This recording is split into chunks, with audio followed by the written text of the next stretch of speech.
Well, hello everyone, and welcome to a belated episode of the Teamwork a Better Way podcast. I'm Christian Napier, and joined by the man in black, Spencer Horn. Spencer, how you doing? Man, I have missed you. I'm doing much better now that we get together again today. Well, that's very kind of you to say. I'm guessing you've been all over the country, if not the world, helping people. So, what have you been up to lately? Oh my goodness, I have been all over the world. So I've been to Indonesia. I've been to all over the United States. I mean, last week I was in Kentucky and Michigan and New York, 7 day road trip. I head out this week again on Monday for another 7 day road trip, and then a 2 week trip to Europe, which you're going to join me in Europe. And in Lebanon. I'm so excited about that. We get to go on the road together. Oh, I'm super stoked. I'm super stoked. I got all my arrangements made, and I can't wait to meet your wonderful colleagues there in Cyprus and Lebanon. It's going to be amazing. Yes, and I agree, and it's going to be fun. We're going to eat some great Cypriot food and Lebanese food, and hopefully make a difference in some people's lives in that part of the world. I'm just grateful that they're willing to host us. They are amazing. You're going to love them, and they're going to love you. Well, like I say, I'm really looking forward to it, and I think it's going to be fantastic. But before we go down there to those warmer climes, I mean, it's been a bit chilly up here. Did you get any snow in your neck of the woods there, Spencer? Yes, we did, and we got snow. Gosh, it was Monday morning snow, and then still went up running. On Tuesday there was snow, and it's just we need it. We need this moisture for sure. But still going up into the mountains and running when snow, rain, sun doesn't matter.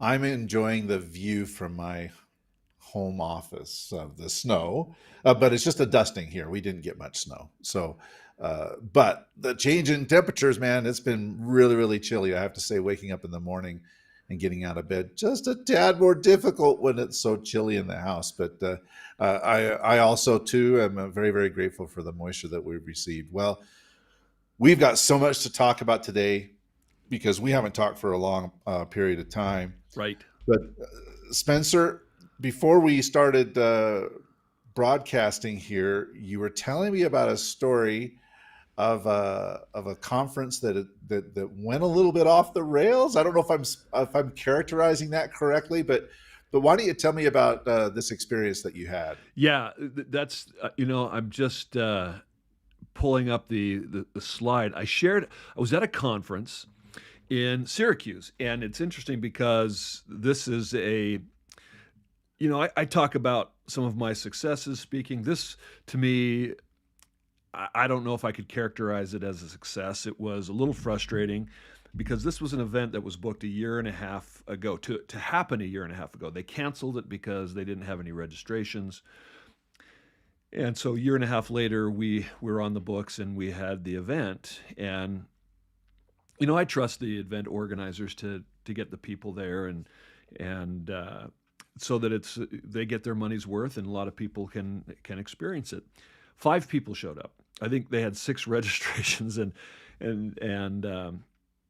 you know different levels of experience in organizing events happen all over the world, and this is one that just didn't work out. Well, so 5 people showed up. I kind of changed how this was an all-day event, and so it took a lot of energy. And the people that were in the audience were mostly academics, engineers, people very different. So there wasn't a variety of folks in the audience. And we were talking about this idea of how productivity is created. You create sustainability and productivity through the culture, and that is created really starting at the leadership level. And I shared a quote as I was tying this idea of productivity and positivity, that positive culture, which is all about relationships that create that sustainable productivity. I shared a quote, and I'm gonna put it on the screen here.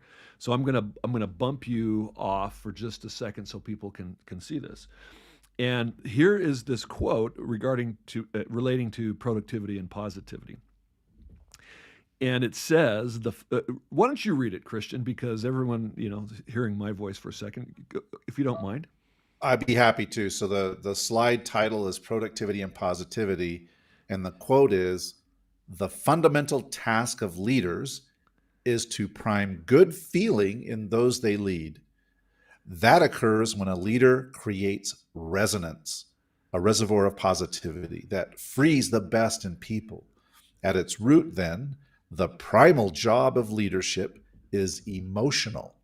And this was quoted from a book called Primal Leadership by Daniel Goleman, who's considered, the father of emotional intelligence, Richard Boyatzis and Annie McKee, who are just two brilliant, social scientists, if you will. And so I shared this quote, and I'm going to ask you what I asked them. So do you agree with that? I do, and in fact, I don't find anything disagreeable with it. Now, I mean, I guess if you would characterize leadership as being a tyrant, then maybe you would disagree. But I think in the benevolent form, I totally agree with that quote. Well, I'm glad because I believe that too. I mean, part of a leader's job is to free up the best in their team so that they want to give their all, that they want to play with heart, with commitment, with enthusiasm, with excitement. And so it says that the fundamental task of leadership is then, emotional. It's to create those conditions on the team where you get the greatest productivity.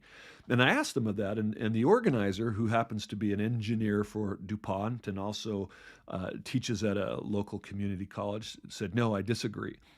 And then another academic says, "Yeah," and she's from Turkey. She says, "Oh, I disagree too. I mean, we don't want emotional people. We don't want people, crying or getting emotional." And I'm like, well, hold on. This is the exact opposite of behaving emotional. It is being aware of our emotions so that we manage them appropriately to create that positive environment where people want to work and engage. It's not about getting emotional. It's about creating that connection emotionally with people. And they really struggled with that concept. And so from that point on, they're like, "No, that's wrong. I don't agree." And so it was somewhat of a fight in terms of sharing this. And I'll just share one other, just an example of how the day went. It was exhausting. We were having lunch, and I was talking about, I found a great pizza place in Syracuse downtown, and they did a great, it was a Neapolitan style uh, brick oven, and they were just busy as can be. So great atmosphere, great food. I ordered this pizza that was a potato pizza with Gouda cheese, caramelized onions, and rosemary. It's fantastic. And so I was just sharing this as we were, just socializing. And this same guy says to me, "I don't know that I would trust somebody from Salt Lake City's opinion on pizza." And I'd kind of had a fill of this guy. And so I wasn't really going to, I really wasn't in the mood to take a jab like that. And I said, "Well, then you'd be wrong, because I've lived in Italy, and I know there's different kinds of pizza. There's New York pizza, there's Chicago pizza, there's Neapolitan pizza, there's Roman pizza. They're all different. And this was good pizza. And from my perspective, so, what would you say if somebody said that to you? Yeah, I would. It's interesting because people make judgments based on assumptions and limited information. This Yeah. gentleman didn't have any idea that you actually had lived in Italy for a couple of years. So you're no stranger to particularly Neapolitan pizza, pizza from Naples, where you spent some of your time. You know, maybe what I would do in that case is just fill in the gaps in his information, right? Yeah. Yes, well, Well, I understand why I somebody wasn't might say interested in that, but I creating. happen to live in Naples for 2 years, and so Yeah. I think I got a pretty good handle on Neapolitan pizza. Right. Well, I wasn't really in the mood to, make him feel good about his negative comment, and so I just said, "Well, then you'd be wrong." I mean, it wasn't combative. I'd said, "And here's why." But and it takes energy to create that positivity, and that leads us really to our topic today, which is, does your team have heart? And Christian, why don't you introduce what this is all about? Well, why don't I just let everybody know? So we're broadcasting from Salt Lake City, or the suburbs of Salt Lake, different places. Yeah, north and south suburbs. Right, north and south suburbs of Salt Lake. We have a professional basketball team here, the Utah Jazz, and pretty much everybody in this state is happily flabbergasted by how well the team is playing. Why? Because during the summer, the team traded away all of its best players. And so the assumption going in was that the team was in rebuilding mode, was going to tank, and so the team just wouldn't perform well on the court because they didn't have the talent to do so. And what's happened is they've completely surprised everyone by jumping out to a 4-1 start, including victories over three contending Western Conference teams. And the fan base, including myself, we've gotten a total kick out of watching these people play. Why? Because they play hard. They play with heart. And in interviews with the players, they're all talking about how they're just playing for each other, and it's kind of the us against the world mentality, and nobody expected anything of them, and they're really taking the NBA by surprise. Whether it can be sustained, I don't know, but I have to say it's been sure fun watching him play with such verve and tenacity, and an attitude of not backing down to anybody, not just assuming, well, we don't have as much talent as the other team, so we're going to lose. I mean, these guys are playing without any fear, and they're playing with a huge amount of heart. Right. And they have nothing to lose because of low expectations from everyone else. And that's why they have that us against the world mentality. But I think really the lesson here is their performance has a lot to do with the culture that has been created on the team by the coach Will Hardy, who's one of the youngest coaches in the NBA right now. And as you said, there are no stars on this team. They traded all the stars away. And what's interesting, last year, a lot of the announcers were saying, this team, they weren't playing hard. They weren't giving everything. There was an expectation that they were going to win, just because they had all these superstars. And I want to tie this in after we talk about this for a minute. There may be organizations out there, because some of you may be thinking, well, what does basketball have to do with team performance in business? And there's an example here that I think is very relevant, which we will tie up. But I have seen in other organizations, and even in myself, Christian, where I was afraid, and others have been afraid, to trade, if you will, toxic players that were high performers, because we were afraid of maybe losing their production, and therefore losing productivity. And sometimes keeping those toxic performers on the team does more damage than we realize. And letting go of some of them, even though they're maybe good people at heart, and were high producers, they were causing more damage to the overall sustainability of the team than we often realized. I had an experience like that. I kept a salesperson on our team because I was afraid to lose their productivity, and this person was really undermining me as a leader at every turn. And what would have happened if we got rid of him is that the other people would have seen the leadership saying, all right, we don't stand for bad behavior on this team, and we're not going to put up with that.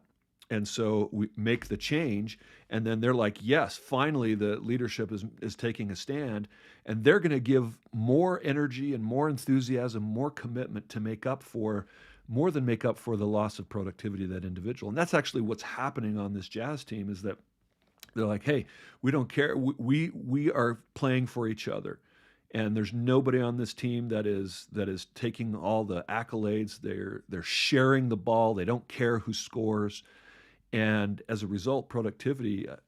I mean, you have 6 people last night in double figures in scoring, which is awesome because nobody knows who to guard. They don't know how to plan for this Jazz team because who's the star that they have to stop? It's everybody.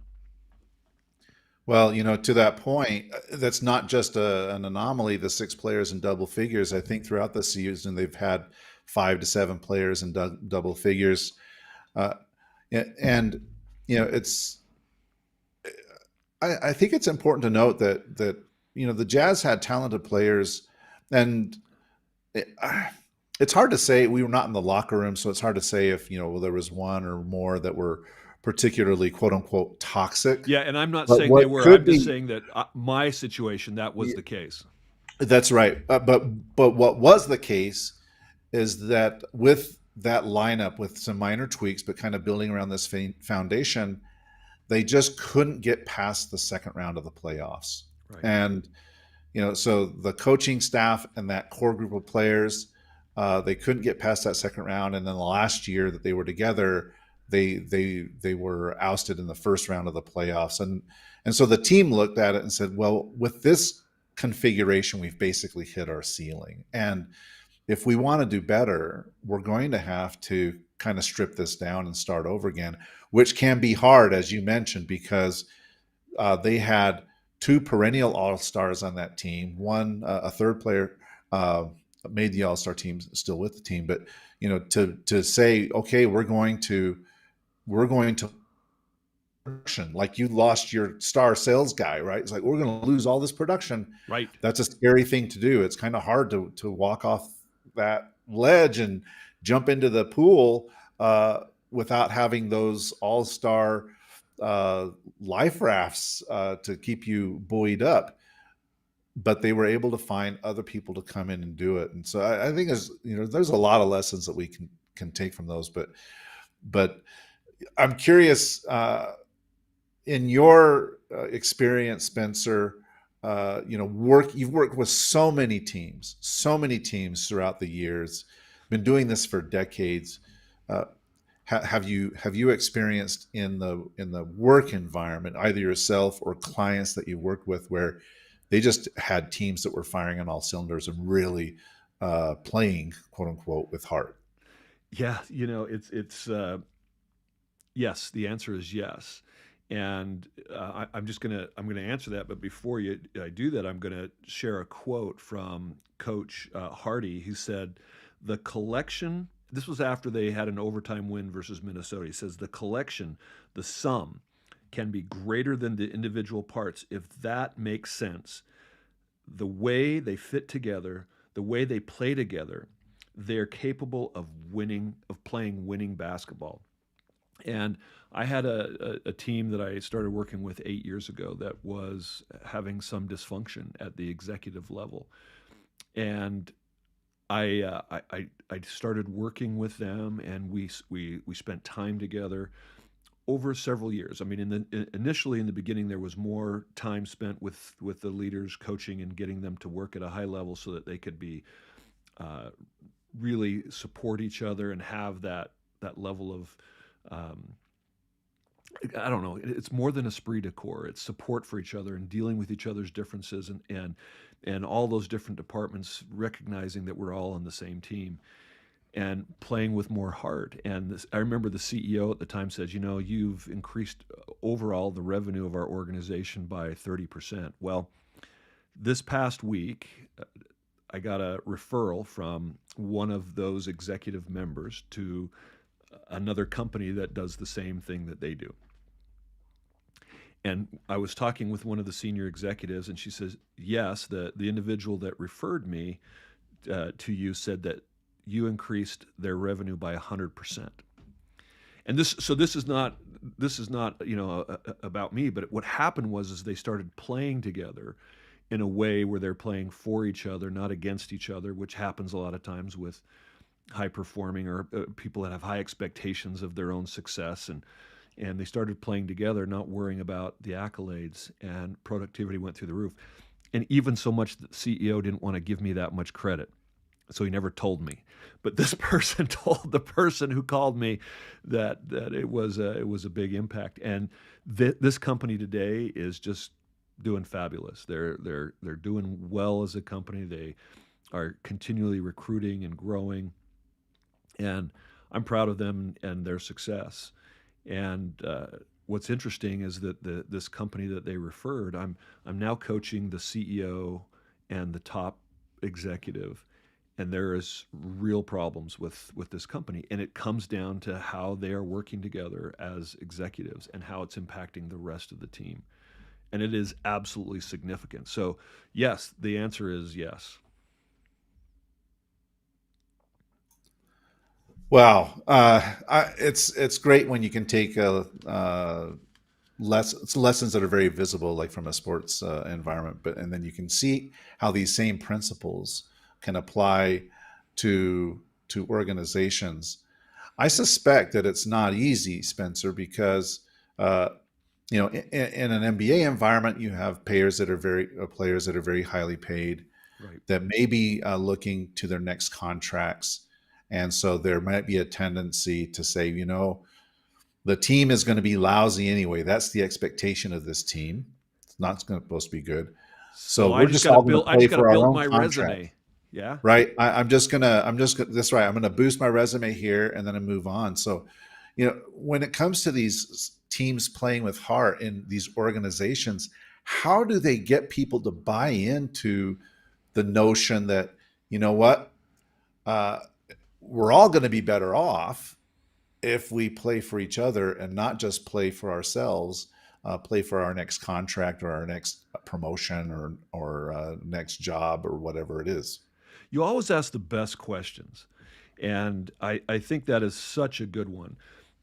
Think about it. I mean, if an NBA team is going to, let's just say Jordan Clarkson, who was a six man always for the last several years, and now is actually starting and just having a great year.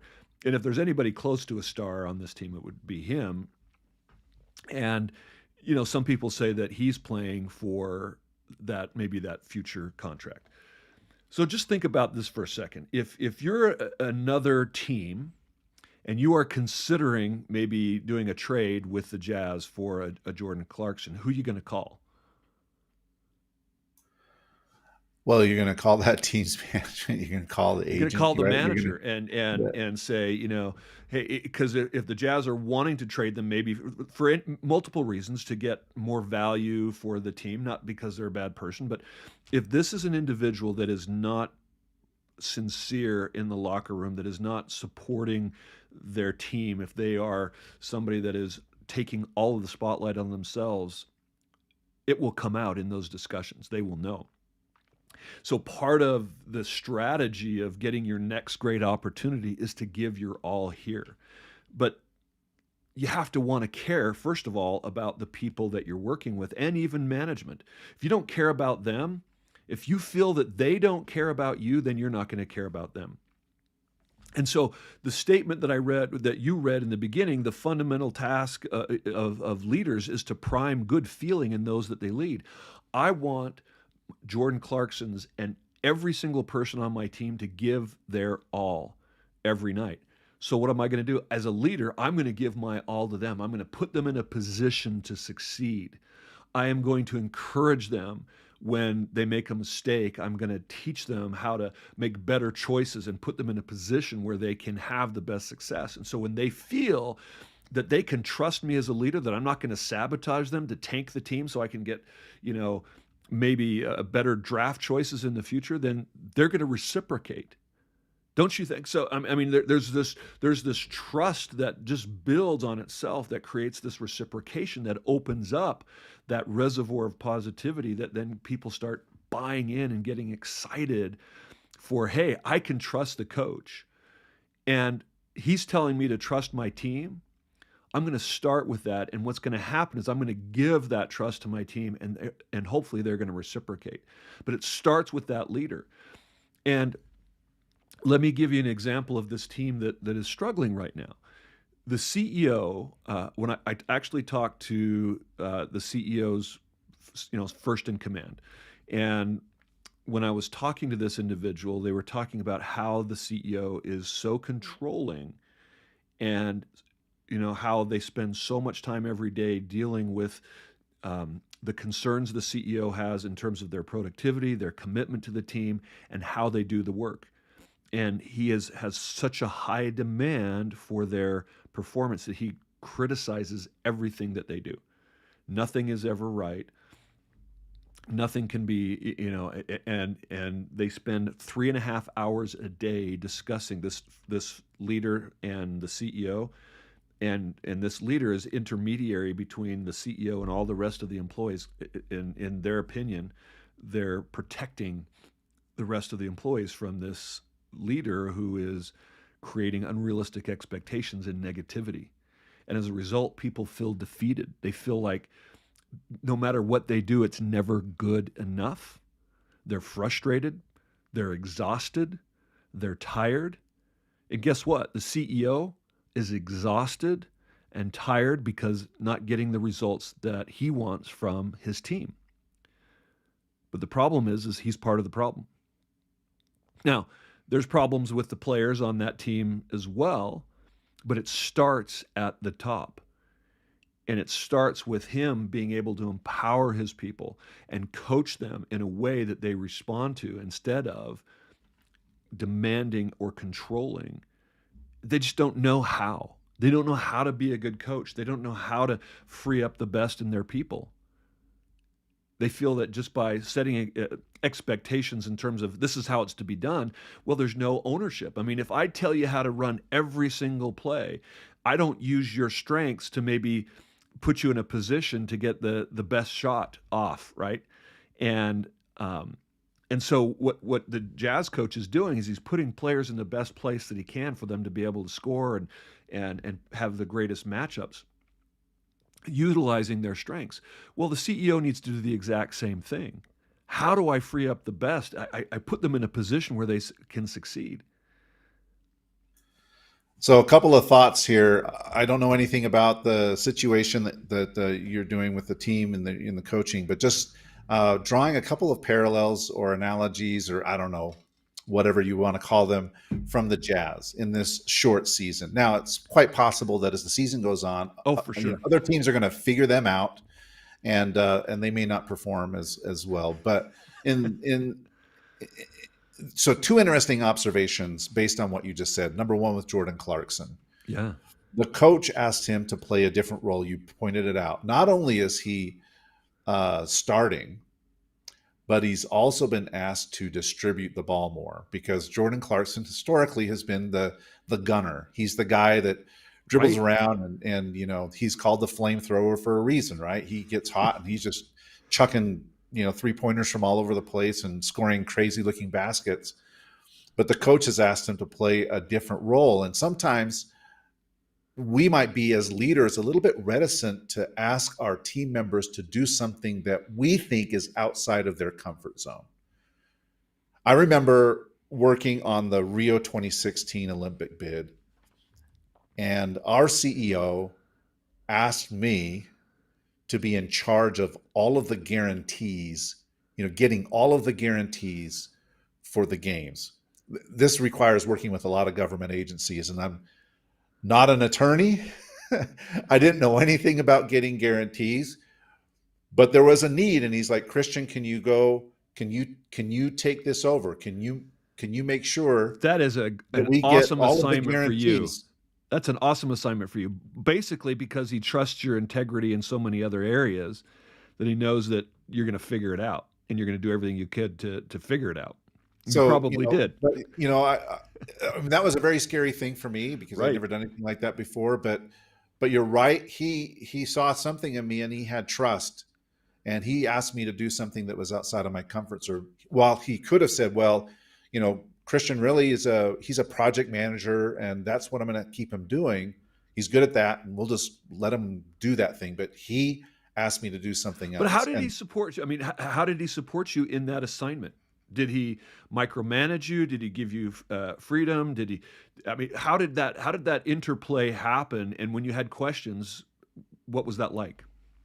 No, he didn't micromanage me at all. I created a framework for all of the guarantees so that we could identify who were all the signatories, who were the different ministries or agencies or government bodies or public authorities that we needed to go approach, and then the strategies to go approach all of those, the drafting of the guarantees, and so on. So, I basically put together this plan. I presented it to him. He says, "Okay, this looks good." He gave me a couple of ideas, and then every week we would just report on our progress. And if we had an issue that came up, I would report and say, "Okay, we've got a challenge here, and we're looking for a resolution. We need to escalate this." But he did not micromanage me. What would have It, happened hypothetically if nothing you proposed was good enough? well, then it's just like anything else. When you think that your goal is unattainable, why keep running? Right? It's like you just stop because it's not attainable. You Yeah. lose heart. That's right. You lose heart. You lose heart. And that Uh, is this is what's happening right now with the all this quiet quitting and great resignation is workers are losing heart. And it's a leadership issue. And we talk about leadership all the time. You hear it all the time. You see people posting about it, and we're talking about it. Other podcasts are talking about it. And why is it still such a big problem? Why are less than 10% of corporate teams, nonprofit, for profit, government teams, why are less than 10% high performing? Because of poor leadership, because of conditions on the team where people are not bought in and not giving their all. And that's what's happening on this team. Now, the good news is that can change, that can be salvaged, but leadership has to change. And they need to know how to do that. And it takes work, it takes commitment. And the good news is that these two that I'm working with, both of them are committed to making that change. And I'm excited to see the progress and what happens and how it impacts the rest of the team and their future growth. It's hugely rewarding. And at the same time, it's also hard and frustrating.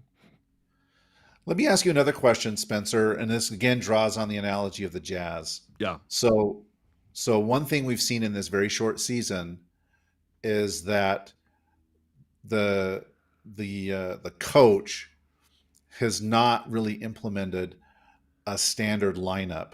There seem to be different players finishing the game every time. right. Where sometimes you feel like I'm the starter, I'm entitled to this, I'm entitled to finish the game, right? Yeah, yeah. So in his what he's basically done is he's gotten rid of all of this entitlement feeling, by NBA players, which is a challenge to do, you know. And if you're working with an organization, Spencer, where you've got a team with members who've been around a long time, who just kind of know how everything's going, they might feel like they're entitled to their positions, their roles, responsibilities. Uh, how is it that you can transform a team from one that's an entitled team to one that actually has heart and is willing to do whatever it takes and play whatever role is necessary to make the team successful? Another great question. And I think one of those ways is some quick wins. I mean, a lot of coaches will create that predictability that you talk about so that people just know what to expect. But every once in a while, it's nice to have that lack of predictability, that flexibility on the team. And when you trust each other, you trust again that, hey, this is a situation that player B may be better at, rather than having the set rotation. Well, with the set rotation, other teams can plan for that, and they can then defeat it, right? Or they can expect it. But when teams can't prepare for what the team is going to do, then that gives the Jazz an advantage. But I think how you get there is exactly what's happening. You start to win. People want to be on a winning team, Christian. I'm talking about work.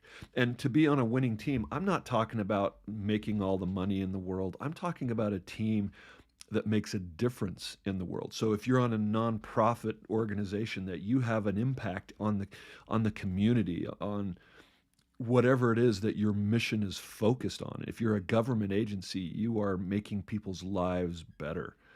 If you are a for-profit organization, you're doing good in the world and have a vision that makes a difference. People want to be on a team that is making a difference and they're having fun doing it. Nobody wants to go work in a situation where it's drudgery and you have to fight with your team members just to get the work done. It, they want to have gratitude in it because it makes all the problems that you face so much easier. So winning is about achieving your goals. So when you got that assignment, let me just ask you in the interim, and you were did how did it end? I mean, did it work out? Yes, it did. So it was interesting. One of the things that we felt, because the Olympic Games had never been to South America, Yeah. Brazil had not hosted an event of that There size. was a lot of Uh, concern. so there was great concern, and so we needed to establish credibility. And uh, when you look at a bid, you have to have a balance of what I actually created a formula for this. It's a quadrant that splits the bid into attractiveness and feasibility. And on that feasibility Love it. component, feasibility is bolstered by facts and commitments. Right. So the guarantees uh, express the commitment. And so we felt like we needed to be very, very strong in this area because we didn't have a lot of facts, because the country had not had a long history of hosting major multi-sport events. And so we had to really, that was the foundation of our strategy. We've got to really amp up the commitment. So we got all three levels of government, the national, the state, and the municipal government involved and sharing those commitments. And I remember taking the guarantees, all of the signed guarantees, to Lausanne. If you stack them, we had 20 binders. These binders were like this thick, 4 or 5 inch binders that were full of all of these guarantees, all of these commitments that the IOC required. And for them it was almost overwhelming because we had so many guarantees. But it worked. We were able to secure all those guarantees, and Rio ultimately won, the right to host the games. I'm not saying that the guarantees were the differentiating factor, but it was a factor. We had to establish that there was total commitment on the part of the major political parties, And all the levels of how did government. that feel when you got that? Well, it felt pretty good. It was big relief. It was a massive project, working with all these different government agencies, and spending a lot of time in Brasilia, meeting with different ministries, and just trying to get all these guarantees. But yeah, it So, was huge but at the being a end. part of that winning team is something that you're proud of, right? People want to be in a situation where they have a chance to win. And so one of the ways that you start to have that transition is give them a win. And what your boss did is when he met with you and you reviewed your plans, hey, great job. Here's an encouragement. This is a great format, and you might consider these small tweaks. That's an example of creating a incremental win. People have to feel that they're making progress, and a lot of managers struggle giving supportive and positive feedback. So for a relationship to be sustainable, you have to have 5 positive to every 1 negative interaction. So think about it. For every negative critique, for every uh, uh, frustrated comment, for every eyeball roll, for every snarky email, you need to have 5 encouragements, or thank yous, or uplifts, or whatever it is at a rate of 5 to 1 to create that sustainable relationship. And it's those relationships that allow the productivity to continue. And most managers really, really struggle with that. And even giving feedback for improvement can be done positive if you know how to do it. When you do that, there's a sense of pride and gratitude and appreciation for your team and for your coach that gives you the confidence to go out and fight even in an area that you're not comfortable in, because you know that your back is had by your teammates and your coach. That's what allows you to do what you did, and for teams to be able to transition. That's one of the things that I think is absolutely key.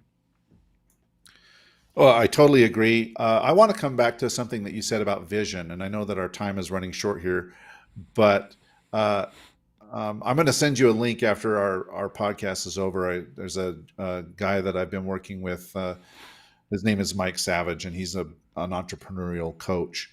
And he put out a video on YouTube yesterday or the day before, talking about the importance of vision, because you mentioned vision being so important. And and he's our age, and he kind of had this feeling like, well, young kids today is just, yeah, but they can be super inspired by vision. And he told the story of his daughter who wanted to be an engineer at SpaceX, and she graduated from college, and she went through a process of 27 interviews and eventually was hired to be an engineer at SpaceX. And they once a year they open the facility to family members, and they let them come in. So he went and visited his daughter in California, and they got a tour of the facility. And then he talks about the conversations that he had there with these people who are 20 something. But what they talked about was this vision that Elon Musk has, and you can say whatever you want to about him, but this vision that he has to inhabit other planets. It's this big vision. And these people, these engineers, one of them said, I don't mind working 12-hour days at all here. It's awesome, you know, it's because of this vision. That doesn't mean that every company in the world has to have this vision that we're going to go inhabit other planets. But what is your company's vision that's going to inspire the people in your company to to want to do their best and be a part of this, and want to deliver whatever it is to, as you say, make a difference. It's really inspiring. I'll send the link later, but Oh, I think that's right awesome. on. There Yeah, there right are on. Yeah. people, there are organizations that actually give their employees 10 to 20% of their time to work on anything that they're passionate about. Some people are working hard on projects in spite of not getting paid because they want to make a difference. I think Wikipedia is an example of a resource that was created by someone that just wanted to create a resource for people. They started and had all this energy and enthusiasm of people coming together and just doing it for free initially, because they just wanted to create a resource that made a difference. People are out there wanting to make the world a better place. They're frustrated by how things are, and they want to know that they're part of something bigger than them. And you can't do it alone. I mean, you do that with a team of people, and when you can do something that makes life better or makes the future better and brings people want to be happy.